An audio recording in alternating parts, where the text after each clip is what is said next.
been sold the idea that financial independence is all about some number on your account statement, or even worse, that you don't qualify because of where you started out. That's just not true. It's not about some well-kept secret of the wealthy. It's about finding the right information and knowing how to apply it. On the Get Ready for the Future show, we're answering your questions so you can start making real financial change today. The journey to true financial independence begins right here, and it starts with you. Helping our clients discover, protect, and share true financial independence at GenWealth Financial Advisors. And if you're not a client yet, the Get Ready for the Future show is for you as well, because education is our focus, giving you some tools, giving you some answers to maybe questions you have about your money, about your investments, and getting you on the road to doing the same thing, discovering, protecting, and sharing true financial independence. Coming to you again from the 6th floor of 3 Financial Center in West Little Rock, Arkansas. My name is Scott Inman. We are glad to have you along. Tim Key, who is also with me here in the West Little Rock office every day, is going to be the co-host today as we get started answering your questions. Again, we've got 4 of them teed up, and we're going to get into that in just a moment. But I want to tell you about a big offer that we have to start with today as we enter. This is our first show of December. Hard to believe, Tim, that we're in the final month of 2024, but we are. So just a few more weeks left in the year,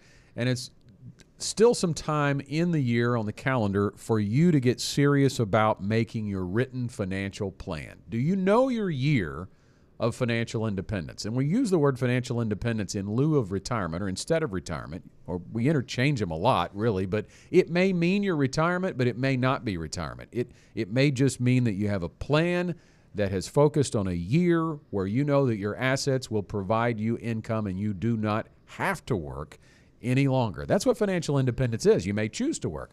I've got my own plan for financial independence. Don't have any plans to actually stop being a financial advisor at that date.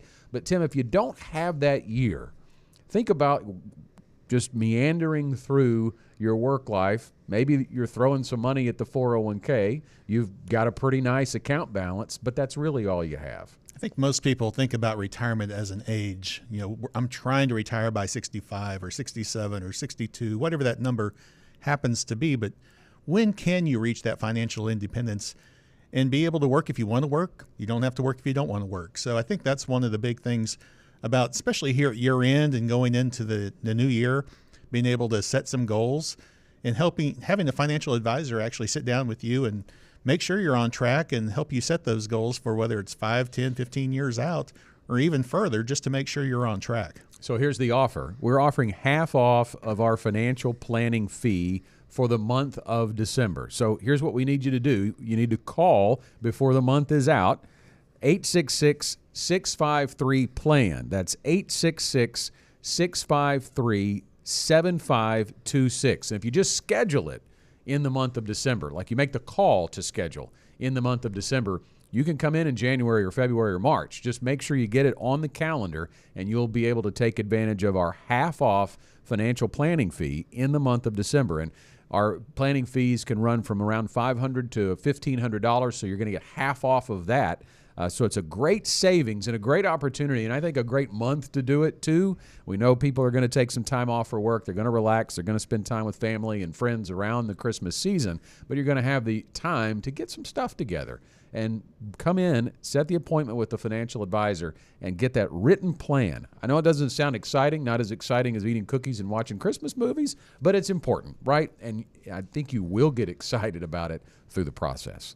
So again, half off financial planning fees for the month of December. Just schedule before the end of the month, 866-653-PLAN. That's 866-653-7526. And I'll say as well, if you'd rather send us an email, you can do that too. Just send it to show@getreadyforthefuture.com, and we'll help you get that appointment scheduled. All right, let's head into the questions for this week. First, it's Donna via text message. I'm 60 and I feel retirement knocking on my door. I've been working in a labor-intensive job for years now, and I'm worried that I won't make it once I'm done working. What's the best strategy for transitioning from my current career to full retirement? Well, Donna, thanks for the question. And you're not alone on thinking about retiring, but not really sure if you're ready and not really sure if you really want to because you don't know what's on the other side, right? You have to retire to something not from something. Purpose matters, and we're going to get into that too. But when I say you're not alone, we did look up some data for you. According to the Employee Benefit Research Institute and the Transamerica Center for Retirement Studies, the average over 50 worker who was surveyed in this study expects to retire at age 67, but the most common age in the United States is 62. So the big takeaway there is people retire earlier than they expect to. And the main reasons are declining health or corporate downsizing. So in other words, they lose their job or they can't work anymore because of health. And Donna kind of alludes to that, Tim, with a labor-intensive job, but she's worried she won't make it if she does a full stop. I've had a lot of clients that have been in labor-intensive jobs, and many of them have worked since their teenage years, and so it's just something that's ingrained in them. And there's a lot of Central Arkansans that that's the way it is. They just learned to work, and they're afraid of what life's going to look like when they quit work. And so oftentimes here we need to have something, as Scott mentioned, that we retire into, something that you're going to be spending your time with. That could be actually a work retirement. Maybe you don't completely quit. Maybe you cut back on your hours and you work 2 or 3 days a week, something like that. Or maybe it's another job that you just want to do to keep you occupied, but something you've always wanted to do, and you need to start doing that and planning for that maybe before you actually completely step away from your job. But that is one of the big concerns about what am I going to do after I quit working and what's retirement look like. So you really have to have a plan for retirement. There are studies out there that show that people that retire earlier usually have a longer life because there's more stress, especially on the body, maybe on the mind, as we get into our 60s and we're still working full time. So that's one of the reasons you might want to be able to cut back and maybe extend your life in that way by taking some of that stress off that maybe we don't even realize we have. I think it's important to think, Donna, and for anyone else who's like Donna, to think about this in two pieces. There's the financial side of retirement, and there's the psychological side of retirement that Donna's alluding to here. Some people step off into that in retirement and have no problem, but Donna's clearly indicating that she's worried that she will. You have to address the psychological side first, because I think that leads to the financial side and determining what you can and you can't do with those plans. So make some plans. Think about the purpose. We talked about that. What are you going to spend your time doing? Do you like to volunteer? Do you have family? Do you have a good social network? Make sure those things are in place if possible. And then Tim mentioned the work retirement. Do you have a job currently that will allow you to cut back on hours and reduce the time spent in that labor-intensive job, but at the same time be able to earn some income? And if you don't, maybe you need to look for another one. And then once you have those things in place, figuring out how you're going to spend your time will help you evaluate how much money you're going to need to do that. Because, when you are retired, every day is Saturday. So your time spend is important to connect to the financial side, Tim. And that's where it brings us back to the financial side, and we need to discuss income. Again, it's going back to what you said earlier, when do you reach financial independence? Because that will help you to determine what maybe you need to do in retirement as far as working after you maybe quit your full-time job. But what is that number? What is that monthly number of income that you need to make sure that all your expenses are taken care of? And once you have that taken care of and it's covered, then you have that financial freedom. And then you're able to do what you want to do, whether it's continue to work, maybe work part-time, or even volunteer work for nothing. And that also helps you determine when's the best time to take Social Security, maybe start pensions, other things like that might be available to you. I think one of the big things here, especially when it's coming to quit working, especially for men, oftentimes men get their identity from what they do. Mm-hmm. And so oftentimes it's that psychological part of that about, if I quit this, I'm no longer that, and I don't have that identity anymore. And so they have to be able to get past that from the psychological point of view, too. Yeah, so that's just a few things there, Donna, to think about when crafting a strategy to transition from your current career to full retirement. And again, it comes back to the planning process, getting a written plan together. Once you've thought all of those things over, from how you're going to spend your time and what it's going to cost to do that, and built a retirement income plan, you'll be able to see that strategy in place and you'll be able to know that what you can do and how much you might need to work, when you need to claim Social Security. All those pieces fall into place. Thanks for the question. Next up, it's Will from Maumelle. I have $615,000 in retirement savings so far. I'm 53. What do I need to do to save more and be sure I have the retirement I want? As of right now, I will need about $3,000 a month in retirement income, but I think that will go down as I'm trying to pay off the house before I stop working. Well, Will, your income need there, when you tell us that, is relatively low, and your retirement savings is pretty solid. I would say somebody in their early to mid-50s at $615,000 is probably doing okay, but he's obviously very much focused on trying to save more to be sure that you have the retirement you want. So when determining how much more you need to save, we need to put these pieces together, okay? So you have to pick an age. We don't have we don't have a real clear focus on that. We know you're 53 and you know you want to stop working soon, but when is that going to be? We have your income need. We also need we have your retirement savings and your current age, but when, Tim, does he plan to stop working? That's what we need to figure out first. Yeah, that's the big thing, because, is he going to work till 62 and we have the opportunity to turn on Social Security, or is he going to retire before that? And then we need to, if he's retiring maybe at 55, if that's what it looks like, then you have to go through a strategy of being able to get into your retirement accounts without the penalty prior to taking money out at 59 and a half. So there's lots of different scenarios, but it all goes back to what is that age?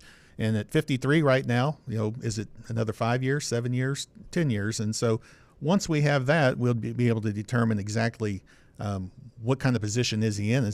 Maybe he's already reached financial freedom and financial independence, because with $615,000 and at 53, with a $3,000 monthly income, you can probably get that. Especially when Social Security kicks in at 62. So really, again, it's going back to figuring out what is the plan for Will and determining whether he is where he needs to be or not. Yeah, so let's hang out a little bit on that $3,000 a month, because he says that's what he's going to need, but he thinks it's going to go down if he pays the house off before he stops working.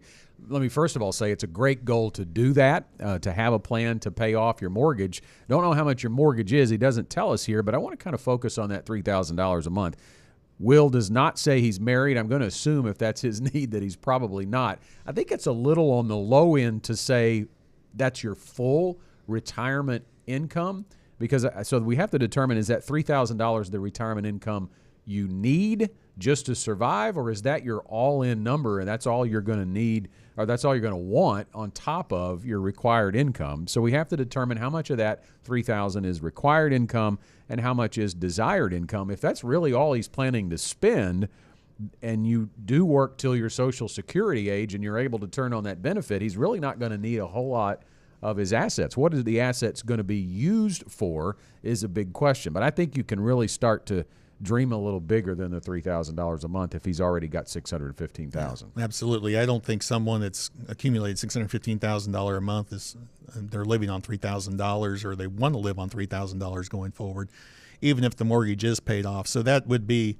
a very light retirement income, and so being able to definitely continue to accumulate and continue to see what the plan is as far as that goes, to be able to have a more robust retirement is probably something that Will would desire over time, especially making sure there's increases in retirement income to keep up with cost of living adjustments, things like that.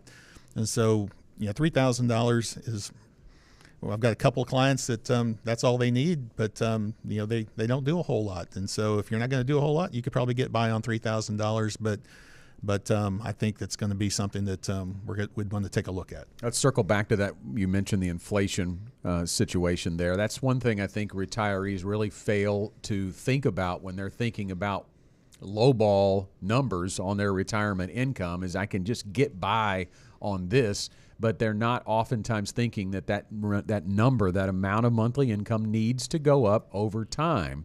If you think about today's dollars and needing $3,000 and you plan to retire in 10 years, let's say, because he's not retiring today, he's probably talking about his needs right now. You've got to inflate your future income need first. So if you think you need $3,000 in today's dollars and he's 53 and he retires 10 years from now, that 3% inflation rate over 10 years would increase that to over $4,000 a month. So that's the first piece we really need to discuss. Is your future income need really accurate?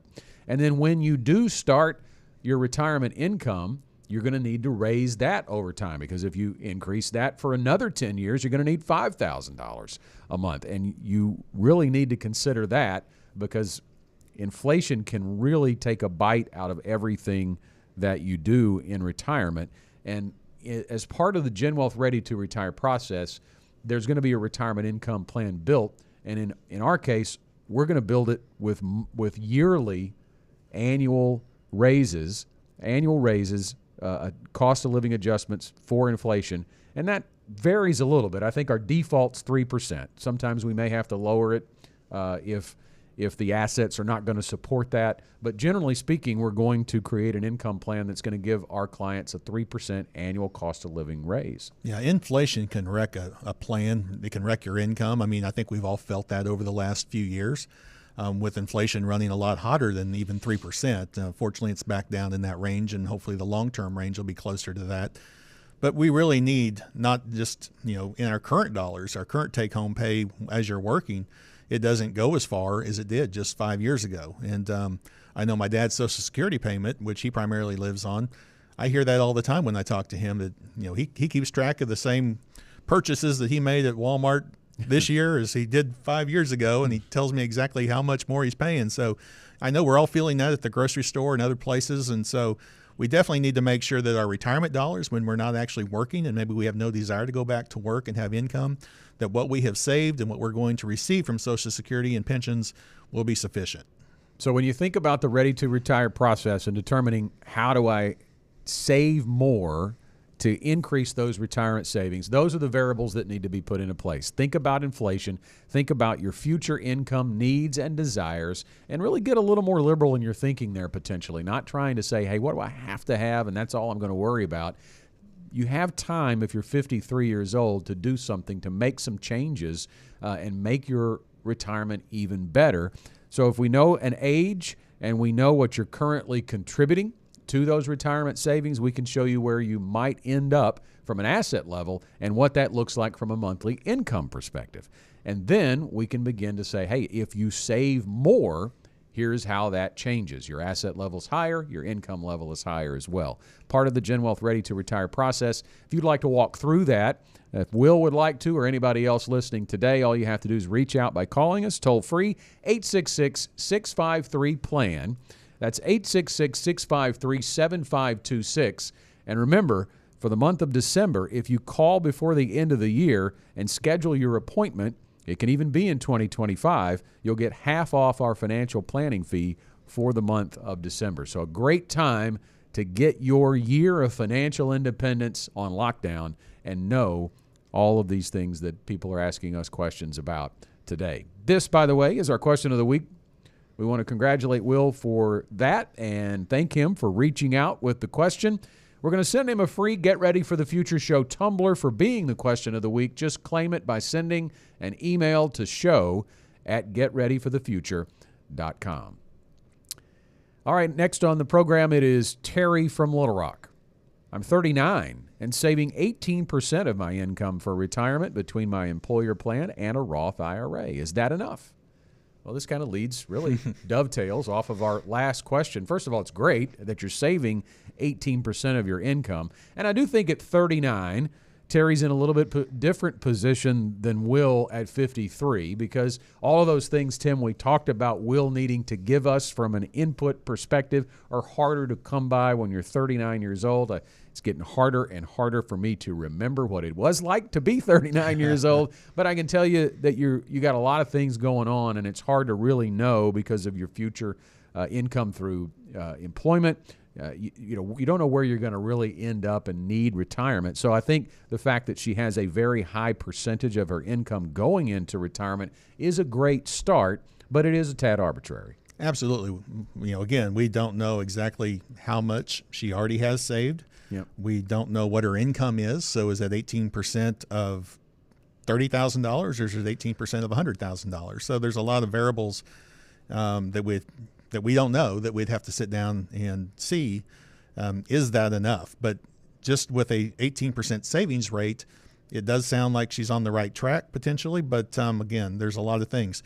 Saving 18% at 39, if you've been saving 10 or 15% since you were 20, you're going to be on the right track. But if you're just getting started in retirement, and 18% at 39, it's probably a great start, because it's better to start at 39 than it is 55. But again, we need to know how much does she have saved? Is that allocated correctly? There's a lot of different things that we could look at here and determine, is that 18% enough? But we also don't know what her goals are. What's she trying to reach? What's her long-term goals as far as retirement goes, again, for income and when that date might be.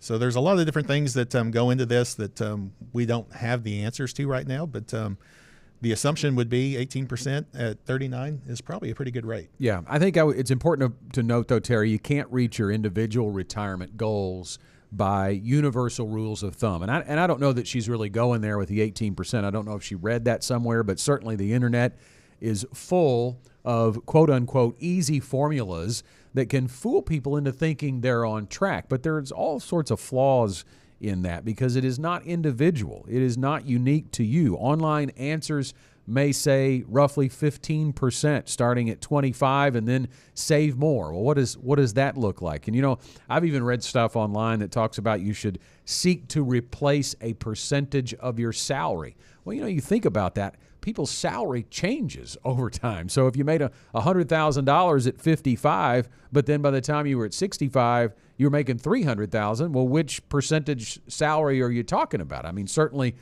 over those 10 years, you've probably increased your lifestyle a little bit, but do you really want to focus do you need to focus a retirement income plan on 80% of $300,000? Probably not going to live that kind of lifestyle. Not to say you can't, but again, there's the point. Some people would live on a lot less than that, and some people might actually get a little bit closer to that. So savings rates are arbitrary unless you put some targets in place so that you know what you're trying to achieve. And I would also say, too, not that I would ever say 18% is too much, Terry, because I don't think I've ever sat with anybody that's told me, dang, I saved too much for retirement, right? But along the way, at 39, you've got a lot of life to live. And I think you do have to be careful that you don't dream so big, or you don't, for your future self, and you don't save so much of your income that you don't have a life. I know that may sound a little odd from a financial advisor, but you do have to have a save and spend balance. I can recall, I'll give you a quick story here, when I was about 31 years old. So I was a tad younger than Terry. It was 2004, and my dad, who was about 60 at the time, had just been diagnosed with colon cancer, and he's still with us. He's received treatment, and here 20 years later, he's still alive. He's about to be 81 years old here in just a few weeks. But at that time, I remember reading a book called The Millionaire Next Door. Now, there's a lot of those out there. There's Chris Hogan's got one out that's more recent than that, but this was basically written in the 90s. This book was called The Millionaire Next Door, and it was basically showing you what the average millionaire in the United States looked like. And the reality was he was a thrifty guy, right, or a thrifty girl. They were going to be the guy that, or the people that had the smallest house on the block, the most used looking car. They did their shopping at Sam's and got discount clothes. They really cut corners in spending so that they could save and become a millionaire. And that's success. I'm not at all knocking that, but I was reading that at the same time, Tim, that my dad was faced with the mortality of his life, and me looking at, do I basically cut all the corners I can and don't really enjoy my life now to have $1 million at 60 and potentially have colon cancer and not even enjoy that? So I do think balance is important. Yeah, work-life balance is important. Saving for the future is important, but also making sure you're doing and living today, because we're not assured of tomorrow. And my mom passed away at 69 and a half, just 6 months before she was going to retire. And she I am so thankful that she actually lived life and took the trips and did the things that she could do and needed to do before she waited for retirement, because if she had waited for retirement, that would have never come. So I think we probably all have people that we can think of that, maybe they saved too much, or maybe they worked too hard and didn't get to enjoy some of the money that they saved and some of the things that they worked for. So I think it's very important that we don't oversave for retirement and not have a life. There are times to sacrifice, maybe for short periods of time, and save more.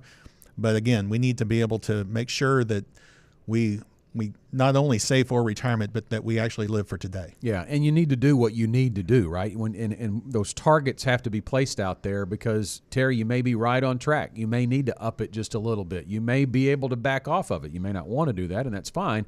But we may be getting a little bit away from what Terry's even asking here. But I think it's, I think of the FIRE movement when I see this, right? And I don't know that she's anywhere near that, but a lot of people are talking about that, like the financial independence, retire early movement, which is basically people are living on very small pieces of their paycheck and then saving the rest and trying to retire at 40 years old.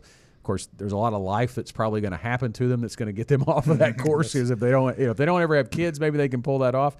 And there's all kinds of problems with that movement that people don't think about. I'm not saying you can't do it, but there's all kinds of things people don't think about with that, and how long you're going to have to support yourself with your assets. But I do think that's important to build that balance in, and know that you're going to have some other cost, even at 39, come about before retirement. So I hope you're not neglecting your emergency savings. You're not neglecting intermediate or midterm goals, midterm financial goals that you'll need lump sums for, replacing cars, those types of things. There's still a lot of life there for Terry before she gets to her date of financial independence. But great start with 18%, and I would encourage her to build a plan specific to her that can show you where you'll be and what income you'll have at your planned retirement date. You can still do that. Even if you really have no clue what you really want and when you're going to do it, you can still build that plan. It can help you determine if your 18% is enough to get you there, and then you can tweak it.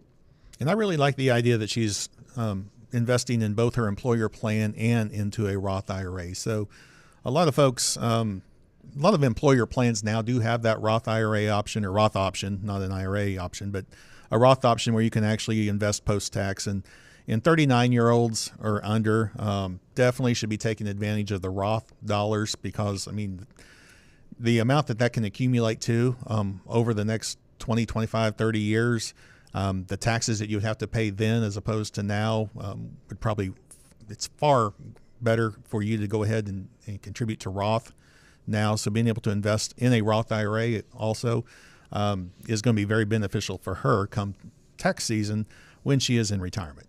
We've got a few minutes left on the Get Ready for the Future show. Time for our final question. Tom, via email, my wife and I want to travel in retirement. What assumptions should we make about inflation in travel costs, and how can we plan for those increases over time? Tom, thanks for the email. Man, that speaks to me. That's my language. I really want to travel. That's one of my great passions. You start with the average U.S. inflation rate. It's about 3% over the last 12 years, and long term, it's still in that same ballpark as well, between 3 and 4%. Now, travel costs are going to bounce a little bit differently, but I think over the long period of time, if you're talking about a long retirement, you could still assume 3-4% increases. So it's very important, as we've said already on today's show, to build a retirement income plan that includes cost of living raises. You get a 3% raise every year across the board, you're going to be able to incur a lot of the increases no matter what you're talking about specifically. But, if you want to talk just specifically about travel, demand is often linked to the health of the economy. These are discretionary things, people spending money on travel. So it is going to be based on the health of the economy. But what are you willing to do and where do you want to go is a big piece of this. And that can be still built in the overall retirement income plan. But I think the fact that when you are living your financial independence, Tim, a big bonus here is you don't have to go in high demand times. There's definitely times of the year that are much better to go to the beach, which we just did for Thanksgiving. Yeah. one of the things our family did this year was to go to the beach in November for Thanksgiving instead of in the summer, and we were able to get a condo for much less than what we would have paid, and avoided all the traffic and the high congestion. So, that's a thing that retirees can do, because every day is a Saturday. You've got your time available that you can go in the off season and take advantage of some of the huge discounts in the travel area. And so again, it's really about your economy, not the economy. And so your economy, if you're wanting to go during those heavy travel times, and maybe it's to take the grandkids, and the grandkids are normally in school, so you've got to go during the time that they're out when everyone else is going, so you're going to be paying the top dollar for that. But if you've got the opportunity to go when you want to go, you can definitely get some huge discounts and make your travel dollars go a whole lot further. Well, here's what I would say too. A lot of retirees, and I think some of our clients would be included in this, we build a retirement income plan, and they don't really need to take a whole lot of withdrawals from their IRAs, and they may start that off at a very low amount. I do think, especially, Tim, when you think about the change in the law that's going to require those who inherit those IRAs to take them out over a 10-year period and potentially pay a lot more in taxes than they did prior to the law change in 2020, the Secure Act. A robust withdrawal strategy from your IRA, I think, is very, very important. And even if you don't, you don't want to run out, right? When I say robust, you want to make sure that it's in part as part of your plan so that you still have money there for the rest of your life. But if you have significant assets and you don't really want to take anything other than your RMD, I would really think about why are you choosing to do that? Because here's where I'm getting to on this question, on this travel question. You can take out more than you actually need on a month-to-month basis. Watch the taxes on that, right? You don't want to jump a tax bracket, but begin to put more money in cash and stack up that money available for lump sum purchases, which might be a replacement of a car or an HVAC system, but it also might be your travel. So then you're not really worried as much about the increase, the inflation on those travel costs, because you've got a big lump sum sitting over there. You don't have to pull more out of your IRA. The clients I have that I know travel quite a bit, that's exactly what they do. They will actually incorporate a savings amount coming from that monthly income to be allocated to their travel budget. And so they're able to take that and accumulate that over time and be able to have that savings so that when that trip comes up that they want to take, they have that money accessible. Another great way to do that, we talked about the Roth IRA, to be able to have Roth money sitting there in a pot that you can take out that doesn't interrupt your taxes, and doesn't throw you into a higher tax bracket. If you have if you've been able to save into a Roth, then you're able to take out that $20,000 or $30,000 to take that family vacation to wherever you want to go. And it's not going to impact your taxes. It's not going to impact the premium that you're going to have to pay for Medicare, things like that, by going over certain limits. Well, it's not about the economy. It is about your economy. We know that the economy and travel costs and all costs are going to go up in retirement. So control what you can control and make sure you build a retirement income plan that incorporates raises into that income over time. That was a real key theme to today's show. We talked a lot about inflation-adjusted raises to your retirement income. If you're not thinking about that, you definitely should before you step off into retirement. We blew past the bell. It's time for our final thoughts, Tim. I guess I realize that Christmas is less than 3 weeks away now, and just want to think about that and being careful on what we're spending at Christmas, making sure that we have a Christmas budget, and that we, with the inflation that we've experienced, and we're probably all going to spend more at Christmas time, but let's not make it a Christmas that we're going to be paying for throughout the year of 2025. I'm going to have a couple of things here as I've got about a minute left for my final thought. I do want to mention that if you're listening to the Get Ready for the Future show on radio or on podcast and you've never checked out our YouTube channel, be sure to do that. The Get Ready for the Future show is there, but also on our YouTube channel, you can find exclusive content you can't find anywhere else that can help you discover, protect, and share true financial independence. Just go to YouTube and search for GenWealth Financial Advisors and subscribe today. I just looked the other day. I think we're up over getting close to 1,000 subscribers on that YouTube channel. So help us get there, right? And our final thought also is we have our half-off financial planning fee offer for the month of December.